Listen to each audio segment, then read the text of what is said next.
ซัมเซลเสาสุดที่สุดเครื่องประดับ4-5 แสน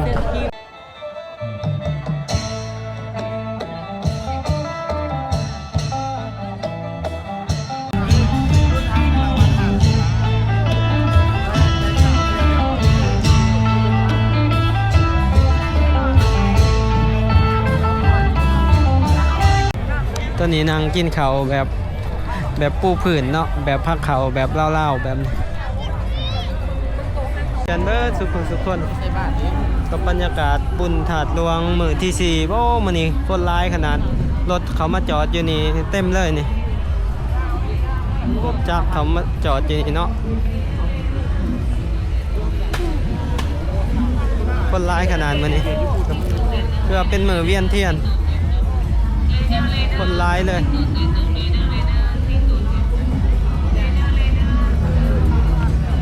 เดี๋ยวมื้อนี้สิพาทุกคนเข้าไปเบิ่งบรรยากาศเวียนเทียนเนาะ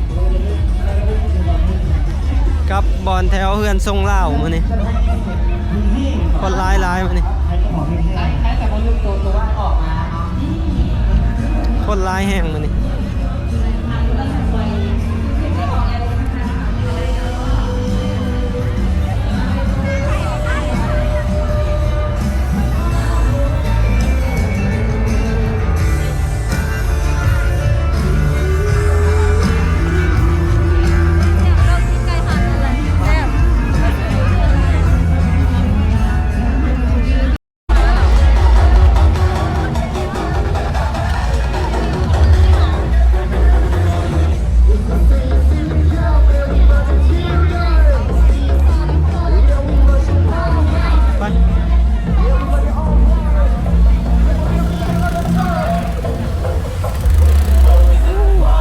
คนร้ายขนาดมันนี่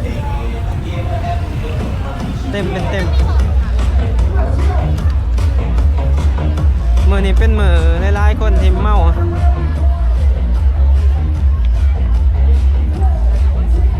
บางคนกับมาเรียนมือเนาะคือเฮามา3 มือมา3 มือเรียนเลย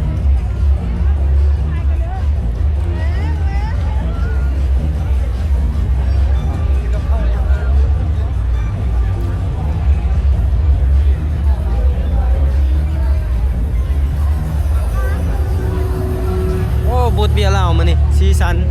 พักขนาด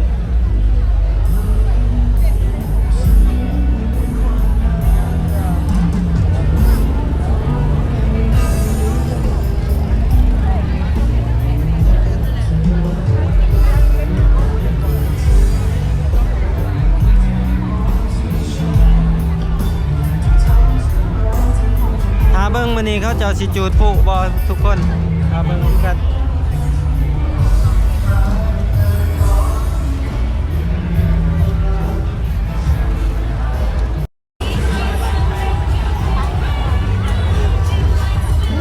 คนร้ายหมู่บ้านนี่ทำสื่อปลาหมึกเนาะปลาหมึกทรายตัวละแสนบ่ได้ซ้ำอ่องมือซะเลยบ่กิน แพงขนาด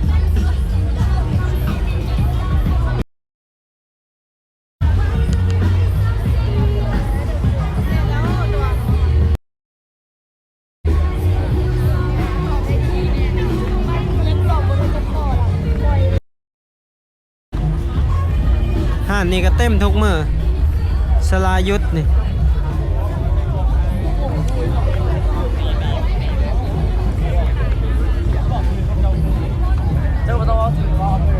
วันนี้ก็เด็กหน่อยเวียงจันทน์มาเที่ยวลายลูกคุณโนลูก คนมีเงินมาดีมาลาย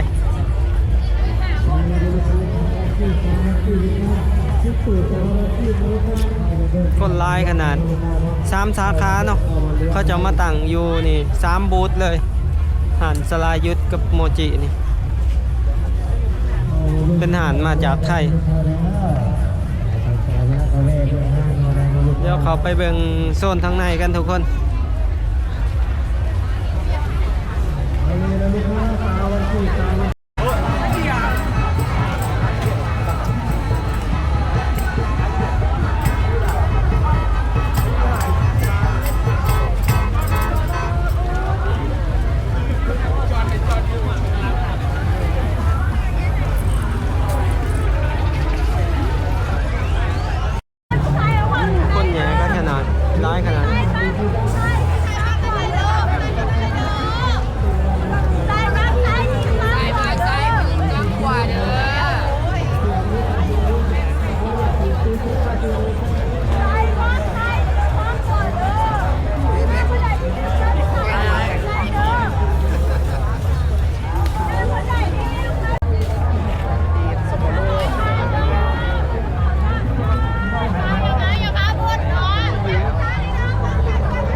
ขึ้นที่ซีมานี่คนร้ายแห้งทุกคน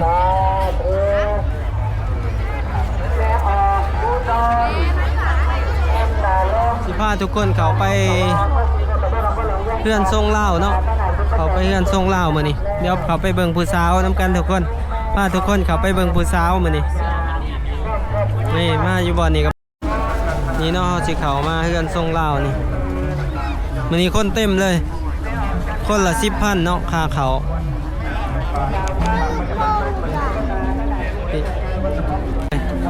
เต็มเลย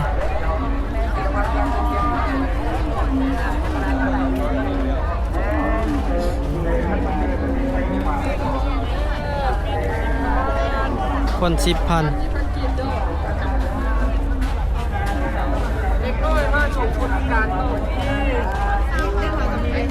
เล็กหน่อยเขาฟรีลูกเขาไปโหลดลูกนะ2 คนนะไป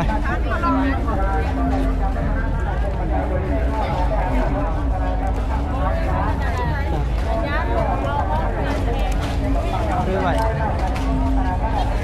ไปแล้วลูกโป่งล่ะ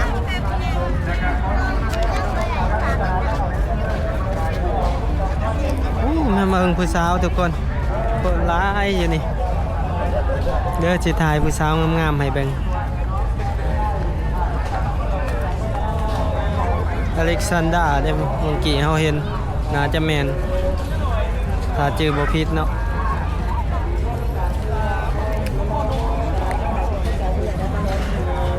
เดี๋ยวไปเบิ่งบอลเสาสุดเนาะทุกคนสิให้แอนนาวันนี้มากับแอนนาจะเสาสุดถ่ายรูปงามๆบ่แม่ใช่แล้วเขาชุดจะแต่งโป่งบักกว่า ไป เขาชุดใช้ชุด ถามมันก็จบมั้ย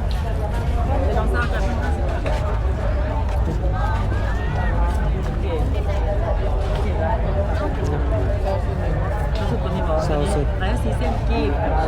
เมสุดอันไม่ปกติเขาสุดธรรมดาปลาเนี่ยเป็น2,500ในสุดไม่เลยเอารถตัวนี้ปกติไอซ์ก็จะตัดทั้งเลยบ้างอ่านพูดตรงกัน ซ้ำเซลเสาสุด ที่สุดเครื่องประดับ 4-5 แสน เส้นกีบ เสานุงเธอเดียว 4-5 แสน เพราะสุดผู้สายนี้เขาไปสั่ง ซ้ำเซลน้องเงิน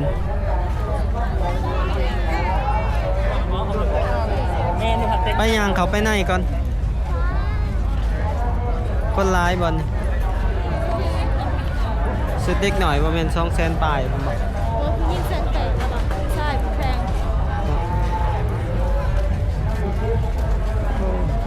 พระเจ้าหับแต่งหนาน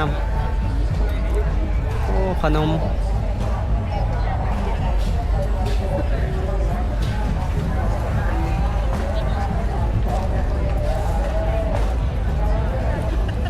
มีหลายโซนเนาะให้เลือกย่าง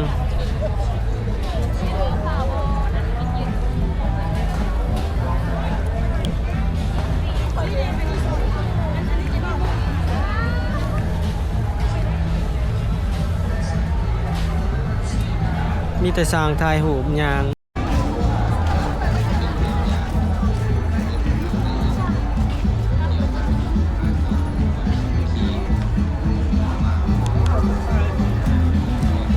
นี่โป่งหูบเงาเนาะโป่งหูบเงาแบบเก่าเขาเจ้าซ้ายบอหรือเขามาโซ่ซื่อเขามาโซ่เครื่องจักรซ้ายหูบเงาระบบพิมพ์35มิลลิเมตรเนาะของรัสเซียปี1960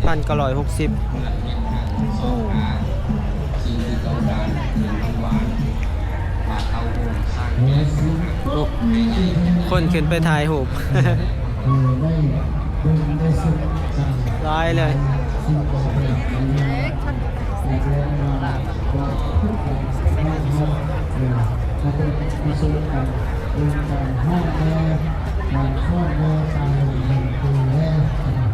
ร้ายเลยคนขึ้นไปถ่ายหูบอยู่เทิงเพื่อนเล่า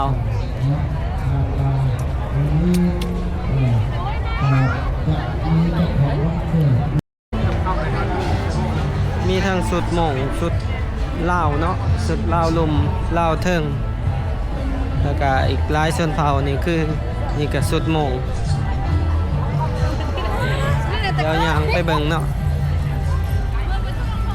สร้างถ่ายรูปกับมาหลายเขาจะมาถ่ายรูปให้กันเองสิพาเบิ่งหลายศอกหลายมุมเนาะพาเบิ่งผู้สาวพาเบิ่ง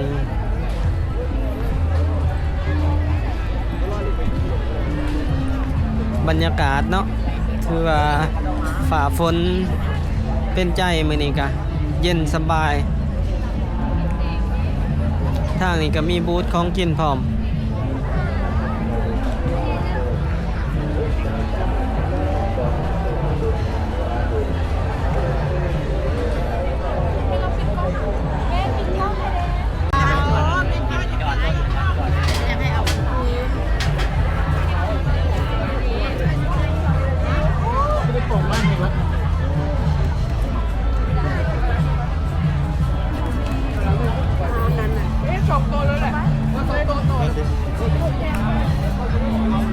นี่เนาะสำหรับผู้ใดที่อยากเข้ามา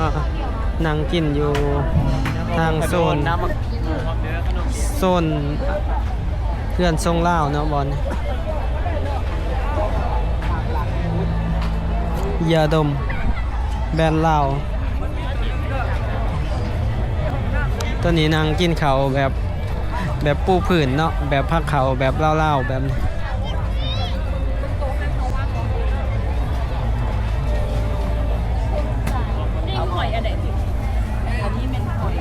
เสียงแคนลาวเขาเหนียวเสียงแคนเนาะวัฒนธรรมประเพณีลาวนี่เนาะหลายๆศาสตร์หลายๆประเทศก็เงิดเนาะว่าคนลาวเงินเดือนน้อยเป็นหยังจังอยู่ได้ดำรงชีวิตได้เนาะย้อนว่าวิธีการกินแล้วก็วิธีการอยู่เนาะการดำรงชีวิตแบบวิธีการอยู่การกินเนาะมันเป็นแบบอาหารที่กินง่ายแล้วก็อิ่มคือข้าวเหนียวเนาะเป็นหลักแล้วกินตำหมักหอกหมักคุ้งยังสามารถเป็นอาหารที่ประหยัดต้นทุนได้หลายฉลองครบรอบ10 ปีเฮือนลาวรุ่นรับรางวัล50 ล้านกีบ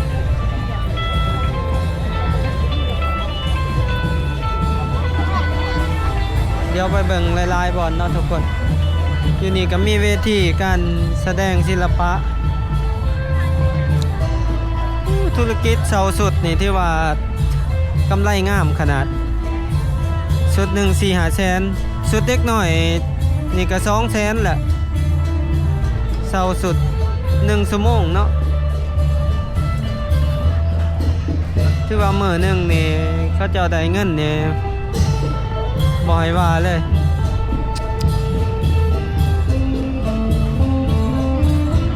ถือว่าอภิมหาอันนี้นะรายได้ของลาวเลยอยู่ในบุญถาดหลวงเงินสะพัดหลายเนาะเงินหมุนเวียนหลาย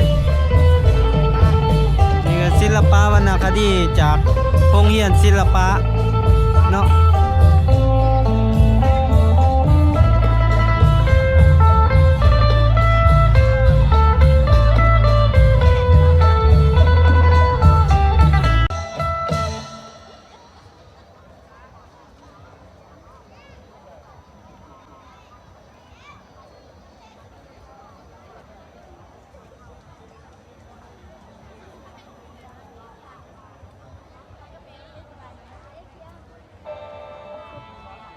จะให้ได้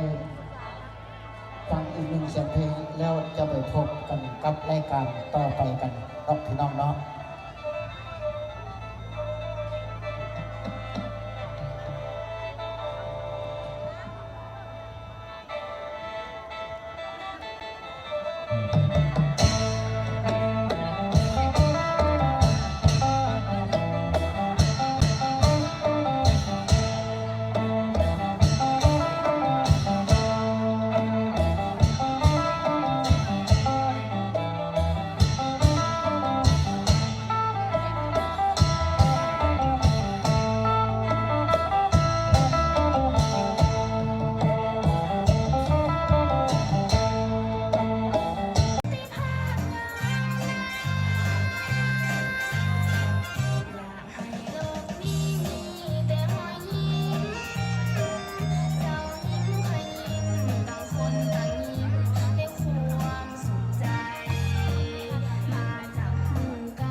อนหนึ่งเนาะที่เขาจะ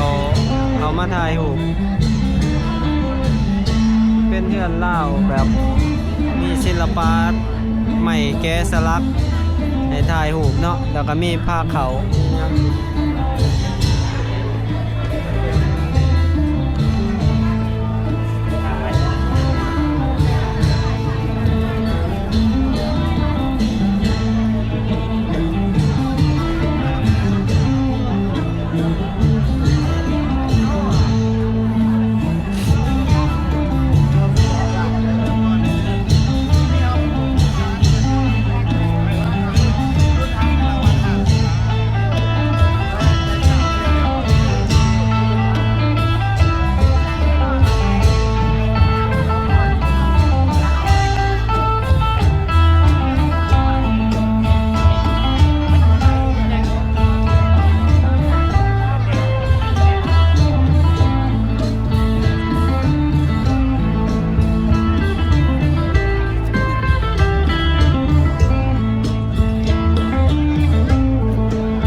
เขาเจะครับจ้างถ่ายรูปกับลาย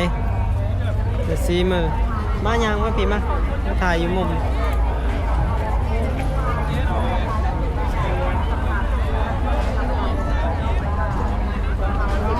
ผู้ชายกับเสาสุดเนาะสุดผู้ชายอยากแพง 3-4 แสน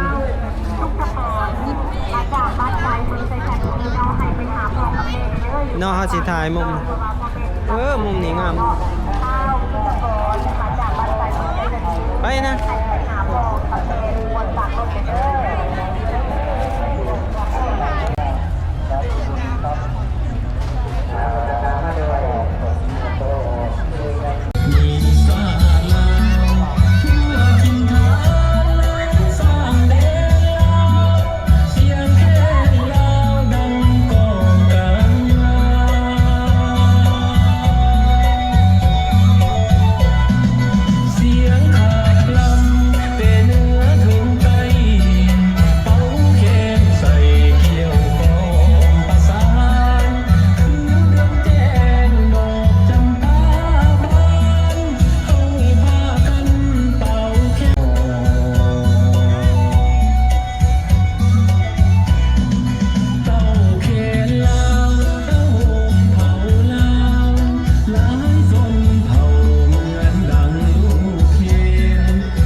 ไฟแดงเนาะทางทุกคนก็สิมีอยู่ประมาณนี้เด้อสำหรับในคลิปนี้เนาะพาทุกคนเบิ่งอยู่ประมาณนี้ถ้าผู้ใดมักหรืออยากสนับสนุนกันก็อย่าลืมกดไลค์กดแชร์กด Subscribe เด้อทุกคนเพื่อเป็นกำลังใจให้กันและตอนนี้เบาแม่นไส้ก็ต้องขอกล่าวคำว่าขอบใจแล้วก็สบายดี